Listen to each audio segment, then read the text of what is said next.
Perkenalkan, nama saya Radin Bayu Putra Jidin dengan NIM belakang 130 kelas B. Saya akan menampilkan sebuah video tentang air dan pengaruhnya terhadap tumbuhan serta sistem irigasi.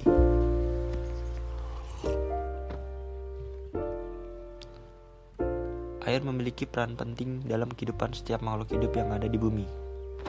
Sebagian besar makhluk hidup hanya dapat bertahan hidup dalam periode yang pendek jika tanpa air.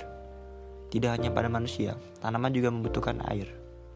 Air merupakan bahan dasar yang mempengaruhi terhadap proses metabolisme pada tumbuhan seperti respirasi, transpirasi, dan juga fotosintesis. Fungsi air pada tanaman antara lain satu, sebagai penyusun tubuh tanaman yaitu sekitar 70-90%. Yang kedua adalah sebagai pelarut dan medium reaksi biokimia. Lalu yang ketiga, medium transport senyawa. Keempat, memberikan turgor bagi sel. Yang kelima, sebagai bahan baku fotosintesis. Dan yang keenam adalah jaga suhu tanaman supaya konstan. Kita semua beruntung tinggal di Indonesia.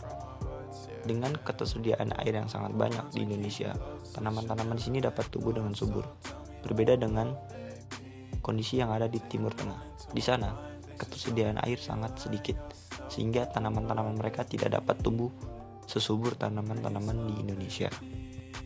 Dengan ketersediaan air yang melimpah, mengapa di Indonesia masih ada daerah yang mengalami kekeringan? Seperti contoh, banyak petani yang gagal panen karena masalah kekeringan. Salah satu penyebabnya adalah para petani belum mampu mengelola sistem pengairan atau sistem irigasi dengan baik dan secara tepat guna. Jadi, apa sih sebenarnya sistem irigasi atau sistem pengairan itu?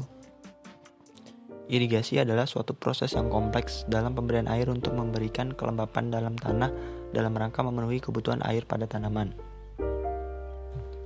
Dalam membuat atau merealisasikan sistem irigasi yang baik dan tepat guna, diperlukan perhitungan berdasarkan jenis tanah, parameter iklim, jenis tanaman, varietas tumbuhan, musim, dan kualitas air. Jika suatu sistem irigasi dibuat secara tepat dan melalui perhitungan yang matang, maka ketersediaan air akan tetap terjaga dan para petani tidak akan mengalami kekeringan pada musim kemarau. Ada 3 jenis sistem pengairan atau irigasi.